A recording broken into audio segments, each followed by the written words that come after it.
ठीक है, तो आज का लास्ट टॉपिक यही है, लखनऊ पैक्ट 1916। समझें आप इसे कि 1916 गांधी के आने से पहले भारतीय राजनीति में बड़ा इंपॉर्टेंट ईयर है ना, क्योंकि एक तरफ तो होम रूल हो रहा है और दूसरी ओर लखनऊ पैक्ट हो रहा है। तो लखनऊ पैक्ट क्या है, समझें आप इसे, और कहाँ हुआ ये भी। तो नाम से लग रहा है कि लखनऊ में हुआ। लखनऊ में क्यों हुआ? क्योंकि 1916 में लखनऊ में कांग्रेस का अधिवेशन समिट हुआ था, इसलिए इसको लखनऊ पैक्ट कहते हैं। ठीक है, अध्यक्ष थे अंबिका चरण मजूमदार, जो नरमपंथी माने जाते थे, मॉडरेस्ट हैं ये। ठीक है, अब पैक्ट का मतलब क्या होता है? समझौते का मतलब दो पार्टी होनी चाहिए यहाँ पर। तो दो पार्टी कौन कौन है वो हम देखेंगे। एक पार्टी कांग्रेस होगी, ठीक है, और कांग्रेस के साथ कौन कौन है वो भी आपको देखना है। पैक्ट समझ रहे हो ना? तो यहाँ ध्यान देना है, ये पैक्ट कांग्रेस यहाँ लीड रोल में है। तो ये लिखेंगे, एक समझौता कांग्रेस के अंदर ही हुआ, कांग्रेस के साथ, कांग्रेस में हुआ, है ना। और एक समझौता कांग्रेस का लीग के साथ, मुस्लिम लीग के साथ हुआ। यानी कांग्रेस अपने अंदर से मजबूत होगी और लीग के साथ पूरे देश को मजबूत करेगी। तो लखनऊ पैक्ट में बेसिकली दो पैक्ट छुपे हुए हैं। तो जहां लखनऊ में कांग्रेस की कैनोपी लगी थी, उसी कैनोपी में कौन आ गया था? लीग भी आ जाती। क्यों हुआ ये भी समझ लो। तो सबसे पहले, ये कारण जनरली नहीं मिलेंगे आपको इस तरह से, तो थोड़ी मेहनत ज्यादा की है मैंने आपके लिए इस टॉपिक पर। आप अच्छे से तैयार कर रहे हैं इसे, है ना, मेंस के पॉइंट ऑफ व्यू से। तो रीजन लिखें सबसे पहले, प्लेस लिख दिया, फिर रीजन लिखें कि क्यों हुआ। तो रीजन, अगर हम कांग्रेस के अंदर देखें तो नरम दल और गरम दल, जो लोग 1907 से अलग अलग चल रहे थे, उन लोगों को लग गया था कि जब तक पुराने विवाद चलते रहेंगे, नेशनल मूवमेंट ताकत से नहीं चल पाएगा।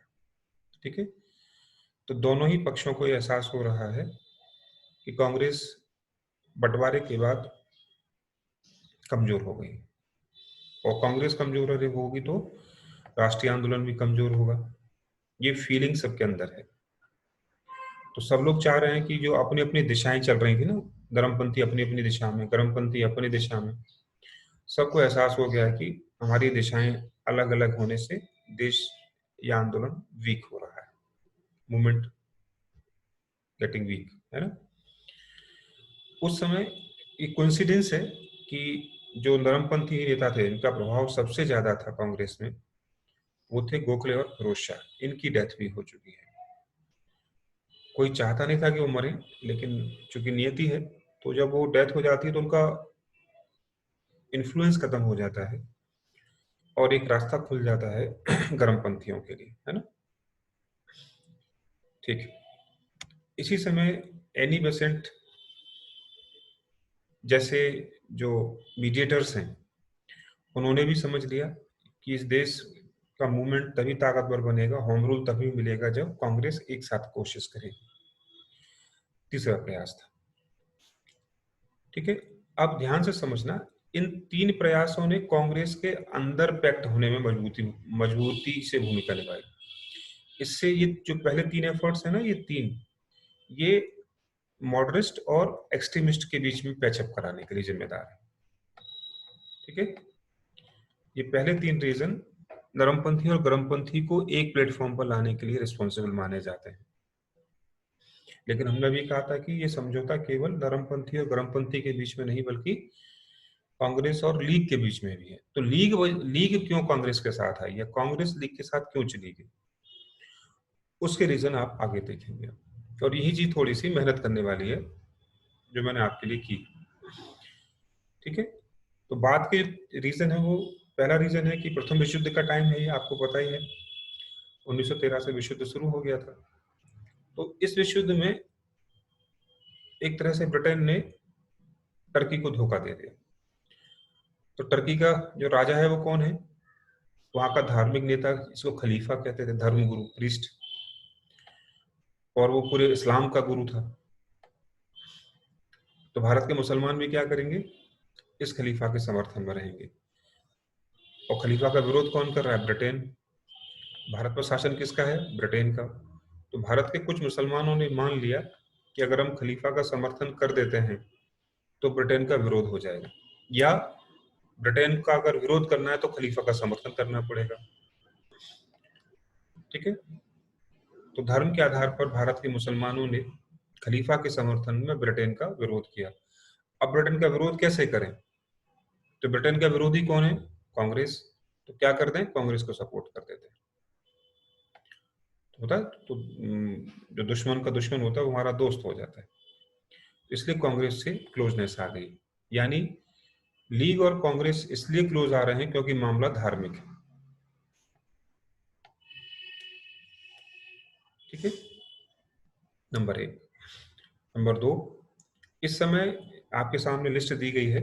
ये लोग भारत की राजनीति में प्रवेश कर रहे हैं और इनकी जो नेचर है वो कैसी है? नेशनलिस्ट मुस्लिम्स की है। ये कट्टर मुस्लिम्स नहीं है। मौलाना आजाद, अली बंधु, हकीम अजमल खान, हसरत मोहानी, ये कैसे हैं? कंजर्वेटिव मुस्लिम नहीं है, तो लिबरल मुस्लिम है। इसलिए इनकी आइडियोलॉजी से कांग्रेस में भी क्या होगा? इन्फ्लुएंस थोड़ा सा, जो कट्टरता का वो कम होगा। इससे लीग को लगेगा कि हाँ, हम कांग्रेस के साथ पैचअप कर सकते हैं। तो इन लोगों के आने से कांग्रेस के अंदर क्या हुआ था? धर्म के आधार पर डिफरेंसेस को थोड़ा सा कम किया जा सकता था। इससे स्पेस बना और लीग एंट्री कर जाती है। याद रखना, इस समय लीग का अध्यक्ष मोहम्मद अली जिन्ना है, जो 1913 में लीग में आ गए थे। ठीक है, तो इधर जिन्ना भी कैसे हैं? लिबरल हैं इस समय। जिन्ना कट्टर नहीं है यहां तक आते आते। तो इसे दोनों को लगा कि एक दूसरे से ताकत, एक दूसरे को सपोर्ट कर देंगे तो हमें ताकत मिलेगी। आगे बात समझ में? तो जो लास्ट के पॉइंट हैं वो कांग्रेस और लीग के लिए है। पहले के पॉइंट कांग्रेस के अंदर नरमपंथी और गर्मपंथियों के लिए। इसलिए मैंने रेड पॉइंट से नोट किया है। पहला समझौता कांग्रेस के अंदर हुआ, नरमपंथी और गर्मपंथी के बीच में, और दूसरा कांग्रेस के साथ हुआ लीग का। डिफरेंस क्लियर होना चाहिए, है ना? इससे अंततः नेशनलिज्म ताकतवर होगा। यहाँ लीग लिखा है, इसको लीग लिखना, जिन्होंने लीग, मुस्लिम लीग, है ना? लो मैं इसको ठीक कर देता हूँ, नहीं बाद में फिर गड़बड़ करेगा। यहां तक समझ में आ गया? तो 1916 का टाइम देश की आजादी के आंदोलन के लिए मजबूती का टाइम है हर तरीके से। अब जाहिर सी बात है, दोनों में समझौता हुआ है तो कुछ शर्तें भी होंगी, है ना? तो नरमपंथी और गर्मपंथियों की तो कोई शर्त नहीं थी।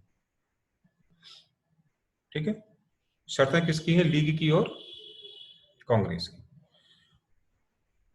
ध्यान से समझना, मुसलमानों को जो सेपरेट इलेक्टोरल सिस्टम मिला था उसे कांग्रेस ने स्वीकार कर लिया। 1909 में जो मिला था कांग्रेस यहाँ एक्सेप्ट कर लेती है। अभी तक कांग्रेस विरोध कर रही थी, लेकिन यहाँ कांग्रेस एक्सेप्ट करती है इस चीज को। ठीक है, यानी जहां जहां अल्पसंख्यक थे उनकी लेजिस्लेटिव में जो पार्टिसिपेशन थी विधायिका में, उसको रिप्रेजेंटेशन मान लिया गया। और कांग्रेस ने कहा कि हम विरोध नहीं करेंगे, चाहे बंगाल हो, चाहे पंजाब हो, चाहे यूपी हो, चाहे सीएलए हो। ठीक है, इसी के तहत क्या किया गया? विधायिका में मुसलमानों को सीटों का आरक्षण दे दिया गया। तो डेटा तो नहीं पूछा जाएगा, लेकिन फिर भी आप देख सकते हैं। ठीक, और कांग्रेस, लीग तो यही चाहती थी कि हमें मुसलमानों का रिप्रेजेंटेटिव मानते हुए अधिक से अधिक सीटें दे दी जाए। कांग्रेस ने हाँ कह दी। प्रभाव क्या था बाद में, लेकिन यहाँ बात बन गई है। अगला प्रस्ताव इसी से जुड़ा हुआ था। उन्होंने कहा कि अगर कोई धार्मिक मुद्दा आता है तो कांग्रेस या लीग, दोनों ही पार्टियों के अगर 3/4 मेंबर उसको विरोध करते हैं या उसका सपोर्ट करते हैं, तो लेजिस्लेटिव में वो पास नहीं हो पाएगा। अगर अपोज कर दिया तो पास नहीं होगा, और सपोर्ट कर दिया तो पास मान लिया जाएगा। कोई भी इशू हो, इन काउंसिल्स में कोई भी इशू आना हो, उसके लिए 3/4 अगर मेंबरशिप तैयार है उस पार्टी की, उसी के अकॉर्डिंग बात बनेगी। ठीक है, ये कांग्रेस से लीग ने परमिशन ले ली इस बात की और कांग्रेस तैयार हो। ठीक है, यानी यहाँ लीग को फायदा होता हुआ दिख रहा है। दोनों को कॉमन फायदा क्या हुआ कि दोनों ने मिलकर 19 फॉर्मूला प्रोग्राम सरकार को सौंपा। तो जरूरत तो 19 सबकी नहीं है, बस आपको ये ध्यान रखना है। ये कहा गया कि CLA, प्रेसिडेंशियल काउंसिल्स और वायसराय के एग्जीक्यूटिव काउंसिल में जो इलेक्टेड इंडियंस हैं उनकी संख्या बढ़ा दी जाए, क्योंकि अगर संख्या बढ़ेगी तो लीग और कांग्रेस दोनों को फायदा होगा। ये डिमांड तो बहुत पहले से चली आ रही थी, तो इतनी बड़ी डिमांड नहीं है, लेकिन आपको लिखनी पड़ेगी। अगली डिमांड भी बहुत ज्यादा बड़ी नहीं है। ये कहा गया कि काउंसिल्स का जो टर्म है वो 5 साल कर दिया जाए। ये आपको रट के लिखना है वहां पर। ठीक है, और ये वाला मुद्दा तो चला ही आ रहा था, उस साल होम रूल होना ही है, तो क्या चाहिए हमें? सुशासन चाहिए, सेल्फ गवर्नमेंट चाहिए। ये दोनों ने सहमति बनाकर सरकार को दे दी। तो जाहिर सी बात है, दोनों के बीच जो मैक्सिमम पैक्ट हुआ वो किस चीज को लेकर था? पॉलिटिकल माइलेज को लेकर है, और कांग्रेस को कोई ऑब्जेक्शन नहीं। लेकिन पैक्ट अच्छी बात है, मूवमेंट को ताकतवर बनाता है, लेकिन लॉन्ग टर्म में देखेंगे तो इसका नुकसान होगा। तो हमें दिखाना है कंसिक्वेंसेस, पॉजिटिव और नेगेटिव दोनों दिखाने हैं। तो पहले नेगेटिव दिखाते हैं। इससे भारत में कम्युनलिज्म को कांग्रेस के द्वारा स्वीकार कर लिया गया। कैसे किया गया, अगले लाइन में आप देखेंगे। जानबूझ के तो नहीं हुआ, लेकिन जो किया गया वो सोच समझ के नहीं किया गया था। इसका परिणाम भुगतना पड़ेगा पूरे देश को। इसका मतलब सीधा सीधा था कि मुस्लिम लीग को कांग्रेस का रिप्रेजेंटेटिव मान लिया गया, और ये जरूरी नहीं था। क्या कांग्रेस मुसलमानों को नहीं लीड कर रही थी? बिल्कुल कर रही थी, लेकिन ऐसा लग रहा है कि मुस्लिम लीग कांग्रेस के लिए लड़ रही है, सॉरी, मुसलमानों के लिए लड़ रही है। तो जो आम मुस्लिम होगा उसे क्या लगेगा कि मुसलमानों को फायदा कब है? जब लीग को ताकतवर बनाया जाए। यही चीज गड़बड़ थी इस पूरे पैक्ट में। उस समय ठीक लगी, लेकिन जैसे ही ये पैक्ट का पीरियड, हनीमून पीरियड खत्म होगा ना, उसका असर दिखने लगेगा। बात समझ में आ गई यहाँ तक? तो मुस्लिम लीग को मुसलमानों का रिप्रेजेंटेटिव मान लिया गया, और यहीं से डुअल नेशन थ्योरी सामने आ गई। द्विराष्ट्रवाद का सिद्धांत की नींव पड़ जाती है। ये कैसे पड़ी हम आगे भी देखेंगे, अभी केवल आप लिखें इसे। तो foundation of dual nation theory और कॉन्सेप्ट यहीं से पढ़ने लगती है। जो नी लिखा है ना, नीव लिखना है इसे, नीव, वाह उसमें से मिस हो गया है, नीव, फाउंडेशन हिंदी में। ठीक है, कुछ लोग मानते हैं कि 3/4 का जो नियम था वो भी गलत था, ऐसा नहीं करना चाहिए था, क्योंकि इससे अल्पसंख्यकों का तुष्टीकरण होता था। यानी अल्पसंख्यकों को संतुष्ट करना है, चाहे लॉ से फायदा कुछ भी हो। इसकी आलोचना हुई। ये 3 पॉइंट कैसे हैं जो पैक्ट का साइड इफेक्ट दिखाते हैं, और उसमें कोई डाउट नहीं, बिल्कुल ऐसा ही था। साइड इफेक्ट बहुत तगड़े थे, छोटे मोटे नहीं थे। लेकिन इमीडिएट इम्पैक्ट हमें दिखते भी हैं, पॉजिटिव।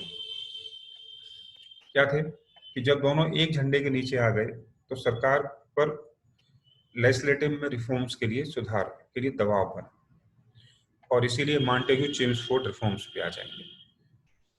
ठीक है, इसी पैक्ट के दबाव से कहीं ना कहीं क्या मिला?